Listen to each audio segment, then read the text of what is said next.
Dear colleagues, welcome to this session on polarity analysis in children's disease. It is great to have you with me from all over the world. Fantastic that we have this possibility. I speak to you from my pediatric clinic in Laupen, Switzerland. Laupen is a small town near Bern. Bern is the capital city of Switzerland.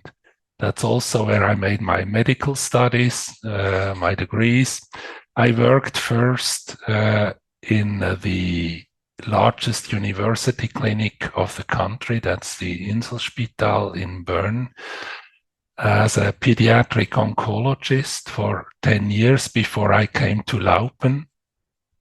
And we settled in this house here where we have our pediatric clinic. And we make actually primary care for children. So it is a very busy practice that we have here. We see about 40 patients every day, sometimes even more. And you may wonder why and how one can treat children with homeopathy if you have such a workload. The common medical work we do is according to conventional medicine, but the treatments we make with our patients is 80% homeopathy and sometimes also herbal medicine. So to cope with this workload, I had to develop polarity analysis. Perhaps you have heard of our double-blind study with ADHD children, which I made at the university clinic about 20 years ago. It is a very rigid, scientifically rigid study that we made to prove that homeopathy has a significant effect compared to placebo. It was a double-blind study, and it has been published in conventional medical literature.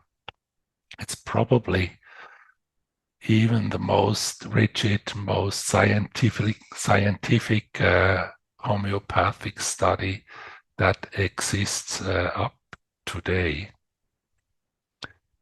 This study has proved this significant effect of homeopathy. But to get there, to be as successful in the treatment, we had to develop polarity analysis. And that's the method I will show you now. You will find that if you practice it, that your results will get better, inevitably better, and you need less time to find the correct remedies. I introduce it to you very shortly, theoretically, and then show you how it works with practical cases. Polarity analysis is called polarity analysis because we use polar symptoms to determine the congruence between a homeopathic remedy and the patient's symptoms.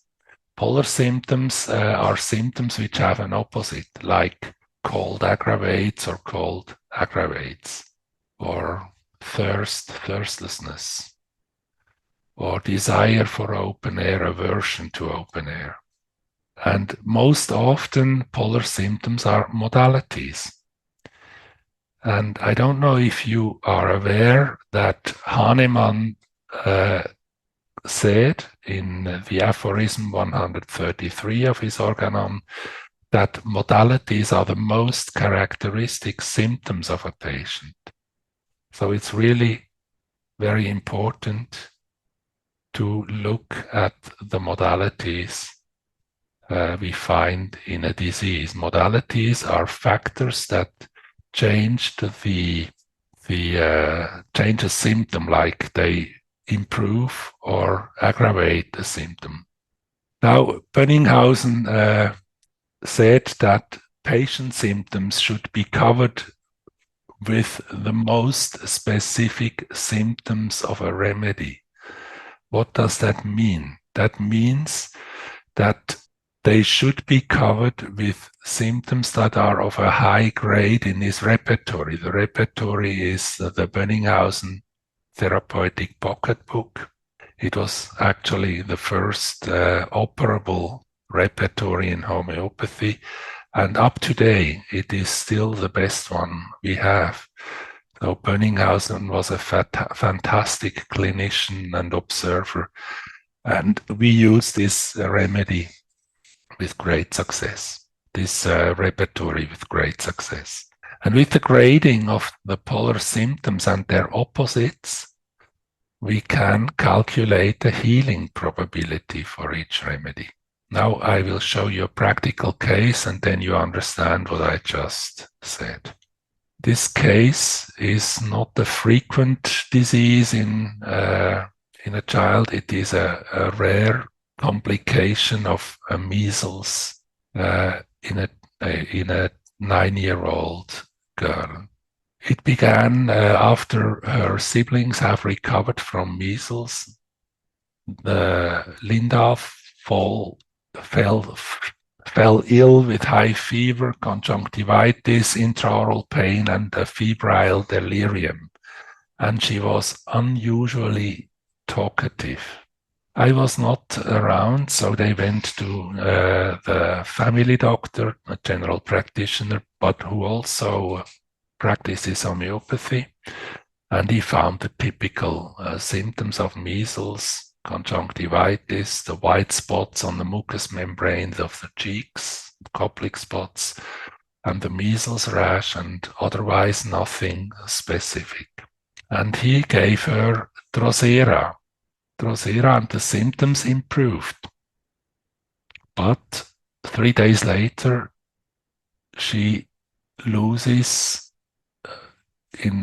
within a few hours the control of her legs, and she can no longer stand nor walk. And he immediately sends her to the hospital. Now in the hospital, within a few hours, the bladder control vanishes, then the paralysis ascends to the chest and affects the breathing, and she loses consciousness. These are the typical symptoms of a Guillain-Barré syndrome. That is a life-threatening ascending paralysis, which can be caused by viral infections and other disease, but most frequently viral infections such as measles. And she is immediately moved to intensive care, and she is intubated and receives artificial respiration. So you see, it's a very critical, life-threatening condition. When we come back from our vacation 10 days later, she can breathe unaided again and has been extubated. She's not anymore on the machine. But she is still confused, has a headache and ear pain on the right side, and again she talks incessantly. The motor abilities of her right arm have begun to recover, and the left arm and the legs are still paralyzed. And now the parents come to our clinic for homeopathic advice. The child is still in a hospital. To collect the most important and most reliable symptoms in our patients, we have this checklist of reliable symptoms. And on this, we have 160 polar symptoms. And with this checklist, the parents can observe the changes they find in their ill child. So we need, in an optimal case, in an acute optimal case, we need maybe 8 to 10 modalities to determine a remedy. In chronic cases, I prefer to have some more, up to 16. And that's, in general, it is enough to have an exact determination of the right remedy. On this checklist, the parents report the following symptoms. We have headache and ear pain, headache on the right side, Then the child has an aggravation by bright light, by external pressure on the ear, and she has a desire to move, and she feels better when she is sitting. The paralysis now concerns the left side, where it's more severe, and we have also the complication of measles. The modality measles aggravates. And we have the mind symptom, talkativeness. All the symptoms that are marked with a P are polar symptoms. They have an opposite. Now we make the repertorization. We use the Polarity analysis software. And here we enter just the symptoms as I showed you before. The colors on this side, they show us how reliable a symptom is. The most reliable symptoms are the green ones. Intermediate reliability are yellow ones, and low reliability, which we have not in this repertorization, are red. Usually we should not use symptoms of low reliability. So here you have the patient symptoms, and below the red line you have the opposite symptoms of the patient symptoms. So you see here, inner head right is the patient symptom, inner head left is the opposite symptom. Light aggravates, patient symptom, light improves, opposite. Pressure external, patient symptom, pressure external, better, opposite symptom. This chart shows us the number of hits for each remedy. You see here all these remedies cover all 8 symptoms. Then we have the sum of polarity of grades, just the addition of all the grades here, and we have the polarity difference. So for us, the most important information is the polarity difference. It is calculated by adding the grades of the polar symptoms, that is all these here, and that makes 15 for China, and subtracting the grades of the opposite symptoms, that is 7 for China. And the difference is the polarity difference. The higher the polarity difference is, the more specific a remedy covers the patient's symptoms. We can say it in other words. Every grade up here is an argument in favor of this remedy, and every grade down here is an argument against this remedy. So we see we have China and HomeoSummit as our 2 best remedies, and now here back on the right side you see that all the other remedies have a gray background. That is because these remedies have contraindications. Contraindications are an idea of Bönninghausen. Contraindication we have if the patient symptoms is in a low grade and the opposite symptom is in a high grade. High grade means it's a genius symptom, a very typical symptom of a remedy. So we see here in sulfur, inner head right side is an incidental observation with a low grade, and we see that inner head left side in sulfur is a genius symptom. So it's more typical that sulfur patients have a headache on the left side, not on the right side. Bönninghausen found that if there is such a constellation, a remedy rarely heals the patient. And so he called this a contraindication. You see here other contraindications in our repertory, in our software, they are marked with the CI. That is always the case, that we have opposite symptoms that are typical for the remedy, more typical than the patient symptoms. So we exclude actually these remedies. from the differential diagnosis. So in our case, actually we have to choose between China and Hyoscyamus. Now, how can we decide between China and Hyoscyamus? We have one symptom that we haven't used yet. That is the talkativeness. And we haven't used it because it's not a part of the Benninghausen pocketbook repertory. So I have to go into the literature and find it, for instance, in the Kent repertory. That's what I did here. And it is only Hyoscyamus that covers the talkativeness. It's not China. And since this is an extraordinary symptom, the child otherwise is not talkative, we use it as the indicator for this remedy. Now, a second check we make is the materia medica comparison for the remedy we want to give. We go into hearing's guiding symptoms and we look what he writes about paralysis, what he writes about the headaches, and about the mind symptom. We found here in hearing paralysis of lower extremities, weakness of legs, powerlessness of legs when attempting to get up from bed, cannot stand without being supported on both sides, so the typical paretic symptoms.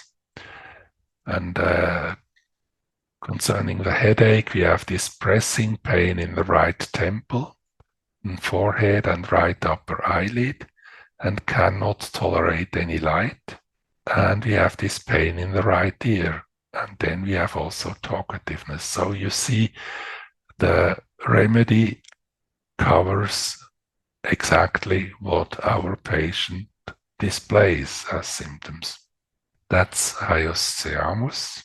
And we give her Hyoscyamus 200C. And she has a rapid recovery. Within a week, the paralysis disappears. The state of mind becomes clear, but the bladder control still remains impaired. Today, this was quite a while ago, today she's an adult and she still has the problem of impaired bladder control. But with help of advanced medical devices, it is contained. But you see, what I want to show you here is not only the method of remedy determination, I want to show you also how measles can be dangerous. It is important that we protect children against measles with a vaccination. I'm absolutely in favor.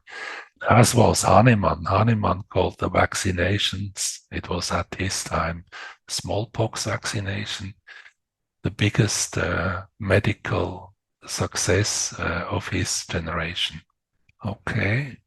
If I look back at my experience with childhood disease, I'm now already quite an old fellow, 74, and you see it goes far back. In 1974, I took part in a Swiss disaster relief mission in the Sahel region, and we vaccinated children in nomad villages in the Republic of Niger.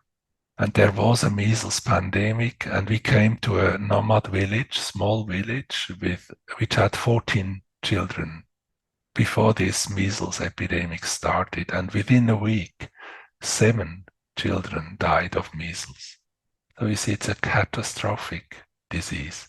Of course, you can say they had maybe a bad nutritional state, and that's why they have this mortality, and this is, of course, true. But it is not only the bad nutritional state, because our patient here, Linda, she had a very good nutritional state. So our children that are more privileged, they can have complications too. 4 years later, I was already in oncology. We lost a boy who had had a successful treatment for leukemia. He was in complete remission for several years, and he acquired chickenpox, and he died of chickenpox. So in patients who are immunologically impaired, the chickenpox, which is normally quite harmless, can even cause death. Then in 1980, in neonatology, I saw a newborn girl with congenital rubella. She was deaf, blind, and severely mentally disabled. So rubella also is a critical disease, especially if acquired in pregnancy. Then our patient in 2003, when I was already in pediatric practice with measles, Guillain-Barré, who only survived thanks to intensive care. Then in a year later, we saw a boy with mumps, meningitis, and he has a sequelae, an impaired hearing on the left ear, which is also a typical complication of mumps. And finally, in 2013, a 4-year-old girl had also varicella, and it was ulcerating, and she ended up with having scars all over the entire body. Now she is now 11 years older, and still these scars are still around. So you see, childhood disease are not necessarily harmless. It's one of my messages to you in this presentation. Now we come to the children of early school age, and I want to show you frequent problems, frequent health problems we see in these kids. One we already talked about, the childhood disease. Now, many children have psychosomatic symptoms due to school stress. Enuresis, nocturnal, also bedwetting, can still be a problem. Constipation can be a problem because the children don't want to go to the toilet at school. And of course, frequent infections, viral especially, but sometimes also bacterial, are a problem. So we look at our second case. It is a 6-year-old girl, Deborah. She's dreamy, very sensitive, and has difficulties with changes, and therefore difficulties with her school start. Since the second year of kindergarten, she is complaining of headaches and abdominal pain, and she is scarcely able to let go of her mother. On some days, the pains are so severe that she is allowed to remain at home. I look at her clinically. She is pale, hypotonous, and slightly overweight. And I recommend not to draw any conclusions from these descriptions. It's highly suggestive of calcaria, but these are not symptoms. These are constitutional traits, and they have to be dealt with carefully. The only physical finding, the only symptom I find is a moderate meteorism, a bloated abdomen. Now, in the checklist, we get these polar symptoms. She is aggravated by cold, better from wrapping up warmly, worse from movement, from physical effort, better when lying, better with warm food. She dislikes open air. When stepping hard, her headache aggravates, also when bending over, and pressure external on the temples improves. So you see, we have, as usually in children, we don't have a high number of symptoms. So we have to come clear with only a few symptoms to find the remedy. We make the repertorization and use all these symptoms. They're all polar. And you see we have, again, many remedies that cover everything. But we have a very big difference in polarity difference between the remedies. You see, for instance, here, Nux vomica 25 polarity difference. This is a very high polarity difference for 10 symptoms. Tuia, that covers also 10 symptoms, has only a polarity difference of 4. So this means that Tuia, although it covers all the symptoms of this child, is a completely non-specific remedy for the child. While Nux vomica or graphitis are highly specific remedies for these symptoms. So you understand, I repeat myself, we have added all these grades of the all polar symptoms and subtracted the grades of the opposite symptoms, and that makes this difference. And again, of course, we have the contraindications in some other remedies, which we do not closely regard. If we have such, this is actually an optimal result of a repertorization. So we have to make our decision between Nux vomica and graphitis.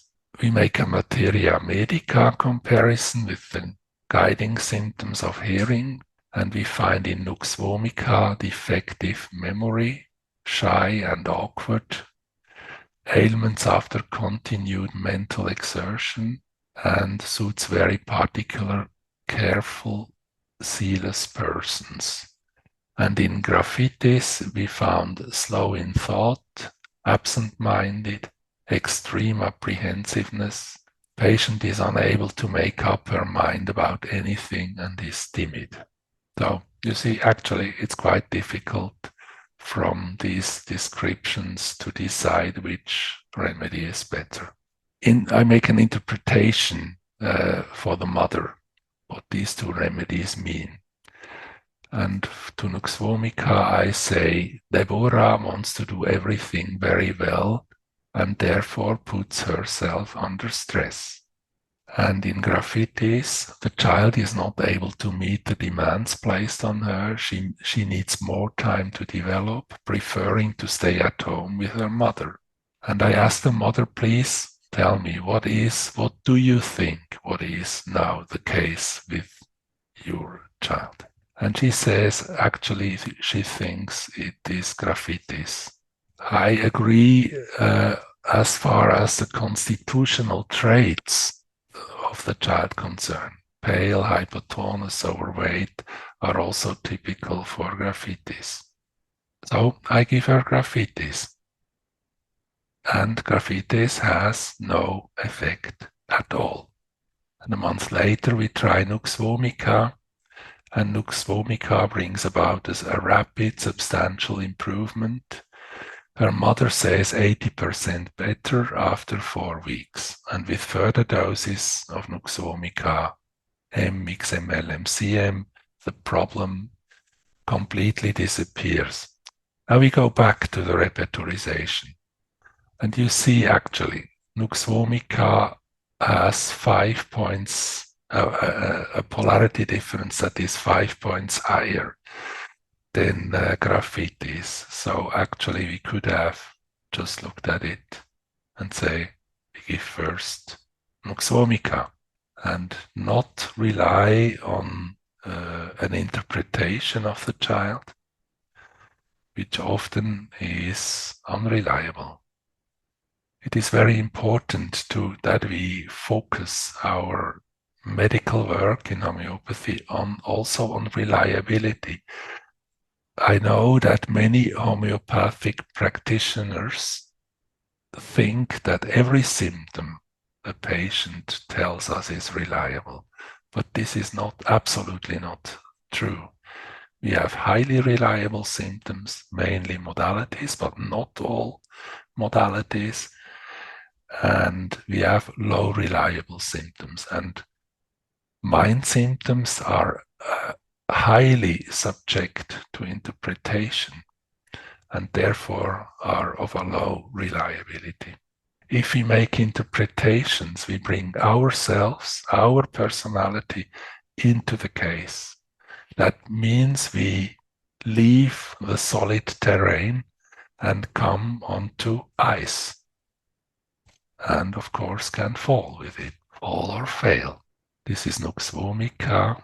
It's a plant grown in India, and this is the nut here, which is highly poisonous. It contains strychnos, a very potential poison. Nux vomica is our major remedy against stress. Okay, so my comment, that's what I just said. Size of polarity difference pointed to the correct interpretation. Deborah was facing excessive demands due to her conscientiousness and ambition, and was not suffering from separation anxiety as her mother supposed, or maybe even wished. We go on. Next case is a 7-year-old boy who suffers of nocturnal enuresis, bedwetting, since the separation of his parents.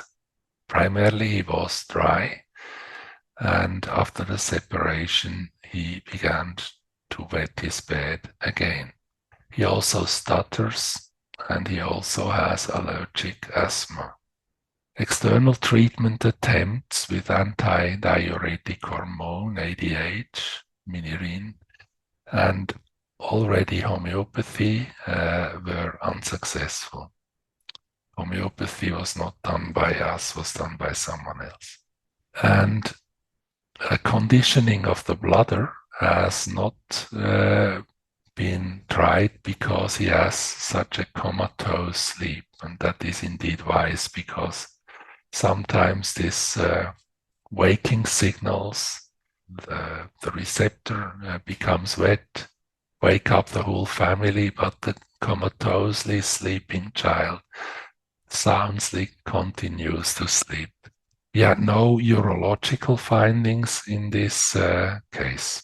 On the checklist, we get these symptoms from urology: urination frequent, worse by cold, by getting cold after drinking. So you see, it's very, very common symptoms. It's nothing special.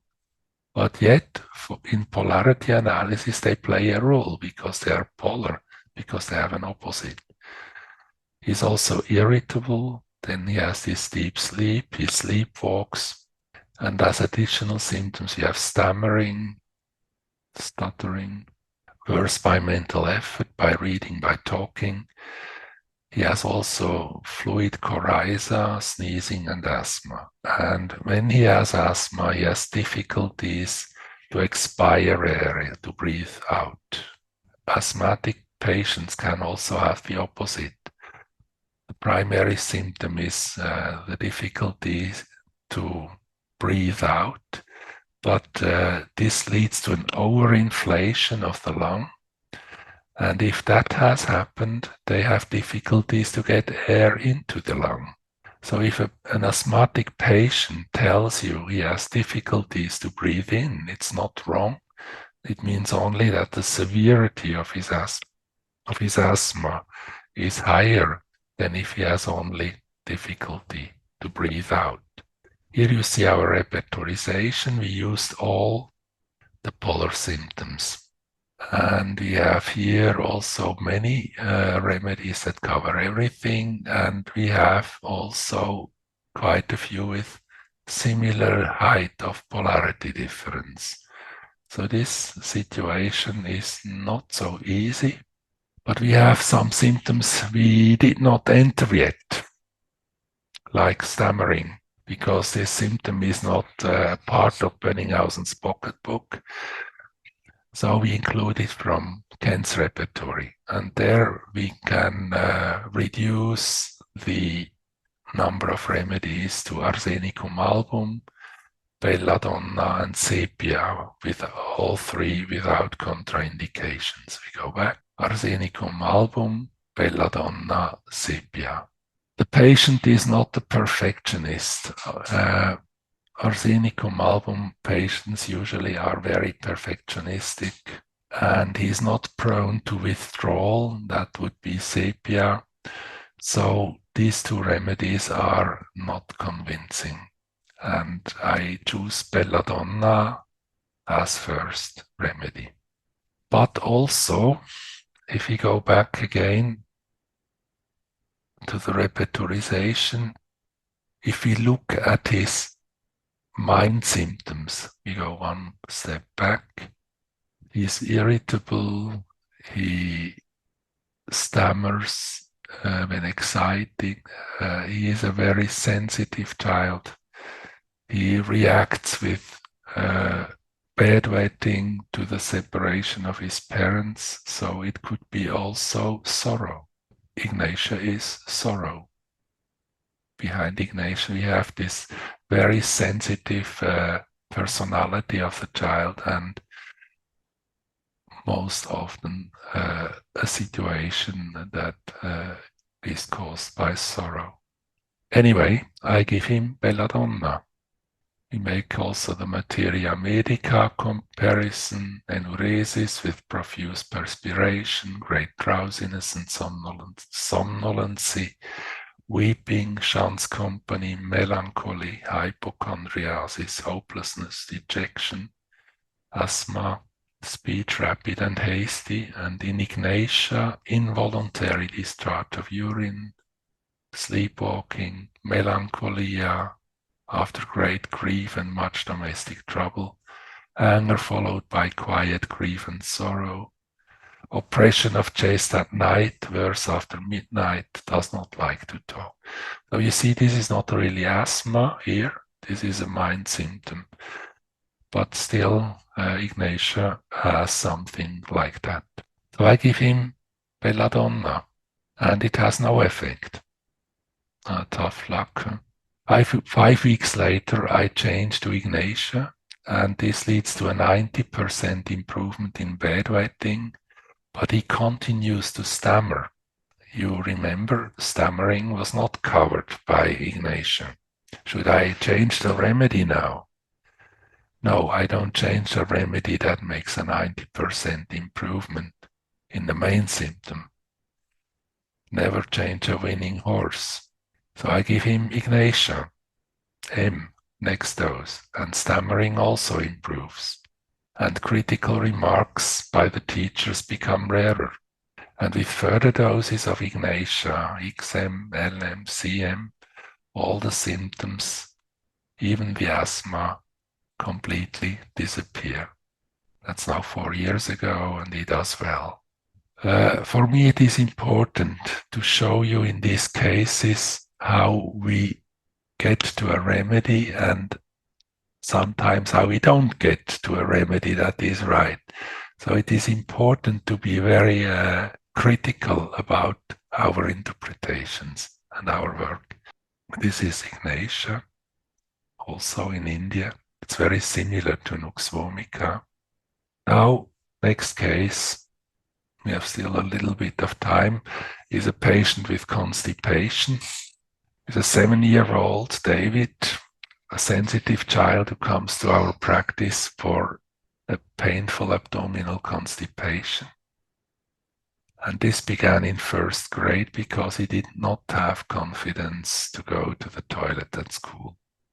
He has once a week a hard impacted stool preceded by pain in the lower abdomen. And he has also abdominal pain when agitated or under stress. And up to date, he had as a treatment a change of nutrition and an isosmotic laxative. So that's what we do in conventional medicine. On the checklist, we have for the gastrointestinal tract, hardening of stools and colics, lack of appetite, thirst, lying on back, sitting up, movement, walking aggravates, sitting bent over, rest and after stool ameliorates. And the additional complaints here are coryza and blocked nose, Coryza is aggravated by warmth of a room, by touch of the nose and during sleep. And another additional complaint are warts on a finger. Now here you see our repertorization. He has really many symptoms, and that's why I show you only the patient symptoms here. So you can still read what we have on the screen. And you see we have especially 3 remedies here that are up front: colchicum, nux vomica, and belladonna, with high polarity differences. Colchicum with an impressive 28. Nux vomica has a contraindication. So actually we have to decide probably between colchicum and belladonna mainly. And here I usually don't use skin symptoms, or only rarely use skin symptoms for repertorization, because skin symptoms are superficial, and superficial also in a generalized sense. That means the repertorization becomes less reliable if we use skin symptoms. But here I used actually the wart, because warts are covered by belladonna but not covered by colchicum. So I give him probably belladonna. For belladonna, we have the symptoms in hearing, straining and colic, frequent urging to stool without result or with a very scanty and hard evacuation, generally constipated, sensitiveness of abdomen to slightest touch, and colchicum, very painful urging to stool, feels feces in rectum but cannot expel them, stool scanty, discharged only by hard straining, and after stool remission of intestinal pains. What is more likely if you look at this description? Probably colchicum. Here we have colchicum. Here I decide for colchicum because I'm not convinced of belladonna, even though it covers the wart. 4 weeks later, the constipation and abdominal pain are 95% better, but there is still a slight pulling in the rectum before school. This and coryza and warts disappear with higher potencies of colchicum, namely MX, MLM, and CM in monthly intervals. So I think a consequence of this case, colchicum is not an expected remedy in constipation, does not cover coryza and blocked nose and warts, and yet it cures all the problems. We have our pictures of the remedies, what we know about a remedy. And if we realize that each of our remedies has hundreds of symptoms, or even like belladonna, thousands of symptoms, this picture we have is always incomplete. It's always insufficient, actually. And we need a better criterion than our incomplete pictures of the materia medica. And the better criterion is the polarity difference. It shows us clearly that colchicum is better than belladonna. So, and you saw it already before in that second case in the child that had these difficulties when going to school, that was stressed. Nux vomica told us what the problem is, and not graphitis, due to the height of the polarity difference. Okay, now I want to show you a small study, actually 2 small studies. I made one in, I think, 1999, ages ago, and the other one later to test polarity analysis in the same clinical problem. So in the first study, we looked at 200 patients with tonsillitis, and we found as diagnosis non-suppurating tonsillitis, mostly viral. 71%, scarlet fever 11%, suppurating tonsillitis 9.5%. So you see about this is also, but these two are bacterial. And further, herp angina 3.5% and stomatitis aftosa 3.5%. These are also viral. In the literature, we find another distribution, viruses 70%, bacteria 30%. We have viruses practically 80%, bacteria 20%. And here you see the results of these tonsillitis studies. To know what a remedy, what the effect of a remedy is, we have to define endpoints. And our endpoints were first hit, the first remedy cures the patient within 2 days. Second hit, the second remedy, a reserve remedy, cures the patient after another 2 days. And the third endpoint was no reaction if the patient is not cured after 4 days. It is important to be very strict with these endpoints because tonsillitis, if you give placebo or just don't do nothing, is normally over after 7 days. So we have to be very strict with our criteria. We usually give a main remedy already in our clinic and in acute cases, and we give a reserve remedy. After 2 days, the parents may give the reserve, which is the second probable remedy for this clinical picture. If the patient is not better, at least 50% from the beginning. Now, if we use Bönninghausen method without polarity analysis in this study, we had 56% first hits and 32% second hits. Means 88% were cured after 4 days. And if we use polarity analysis in addition, we had 59% first hit and 31% second hit. So we had 90% cured within 4 days. The message is that we are more precise with polarity analysis. That is this difference here between the two columns. In the end effect, we cure about as many patients in both methods, nearly the same, but polarity analysis is faster because it's more precise. So last case, before I dismiss you, it's a 4-year-old, Valerie. She had received antibiotics for a suppurating angina by an emergency doctor 3 days ago. And she still has fever, 39 degrees, pain when swallowing, and pain in the abdomen, and she has a watery diarrhea.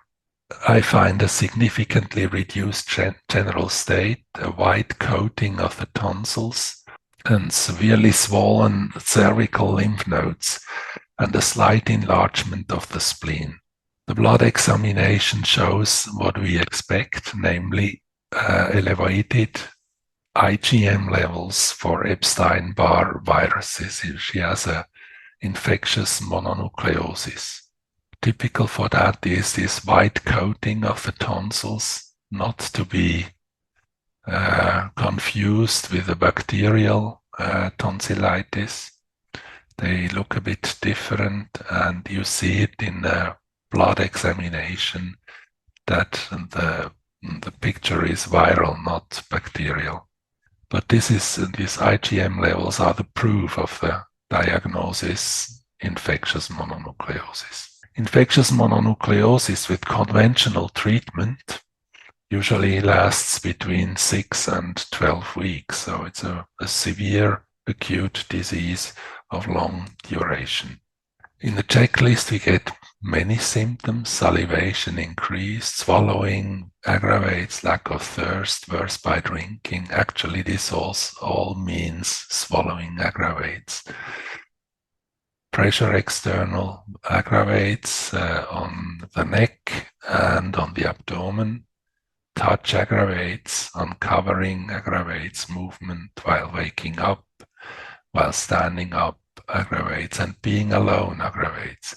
Being alone aggravates in a child who is ill is not a symptom. This is normal, so never use that. And we have additional observation. The child is apathetic, sleeps constantly.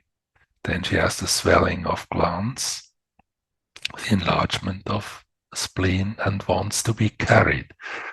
That too, wants to be carried, is not a symptom. Never use it in a child. It's normal.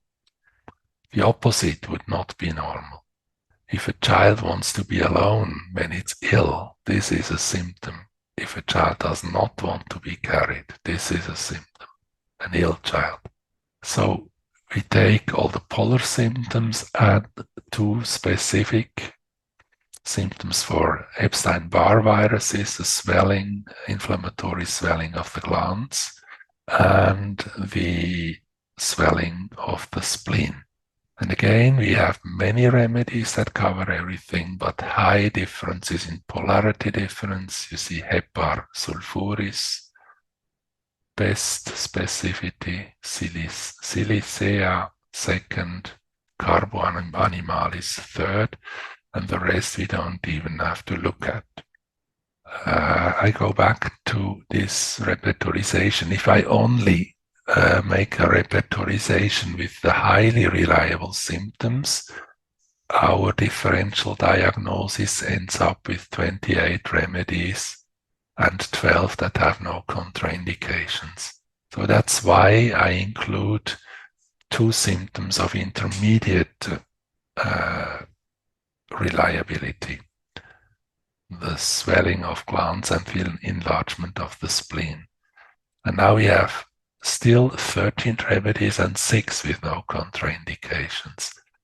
But of course, it remains the same here with the polarity difference of Hepar and Silicea up front, because these two symptoms are not polar. They don't contribute to the specificity of the polarity analysis.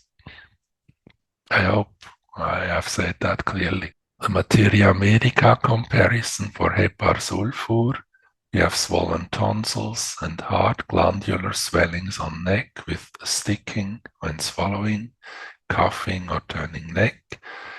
In Silicea, tonsils swollen. Each effort to swallow distorts face. Tonsillitis when suppurating. Gland will not heal. Submaxillary glands painful to touch but not swollen. So in our patient, the submaxillary glands were painful and swollen. So Hepar sulfur is here also more specific than Silicea for this patient. 2 hours after Hepar sulfur, the child begins to play again as if nothing has happened. And after 2 days, she develops a dry cough and a perioral rash, and I give a second dose of Hepar M. And now this leads to a complete cure. After 1 week, I make a follow-up and I find no more pathological findings.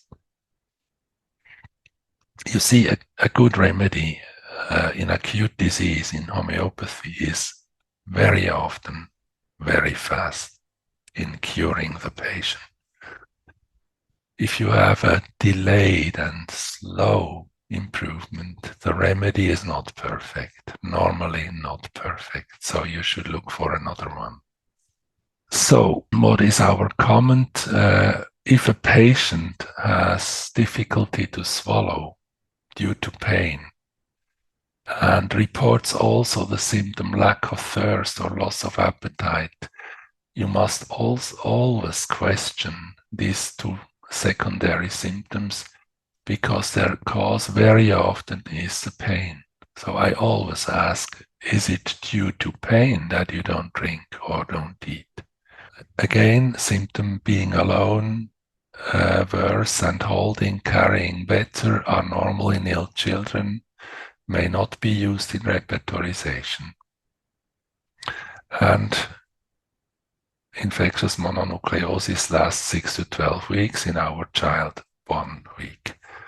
So the conclusion to finish is polarity analysis has in our practice proved to be a very efficient tool in homeopathy, time saving and good results. It is easier than other methods, but also need experience in the choice of symptoms used for repertorization. That's what actually I wanted to show you in this presentation. The parents must be willing and able to observe the symptoms of their children. That's one limitation, because the symptoms we need, they may not be cloudy. They must be clear. They must have been observed repetitively. They must be strong, good observations. A wrong symptom in polarity analysis can cause a different remedy, so it's important.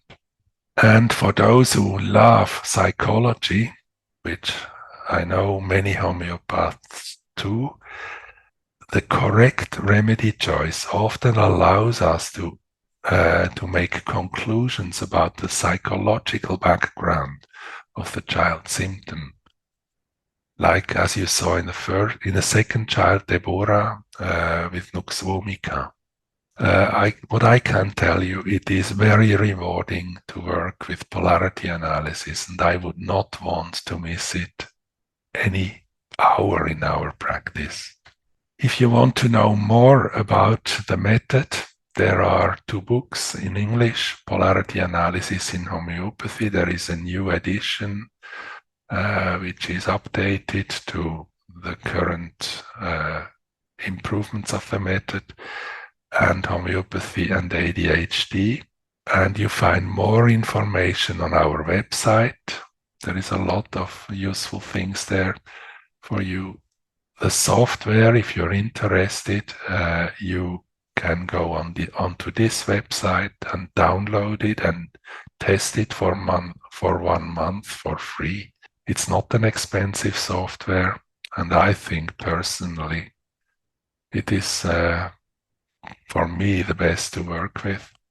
And if you're interested in online courses, we have Tim Shannon in Seattle, near Seattle, who makes online courses in polarity analysis. Very good. I would recommend you to look into that. So here I am. Thank you for your attention, and all the best for your practice.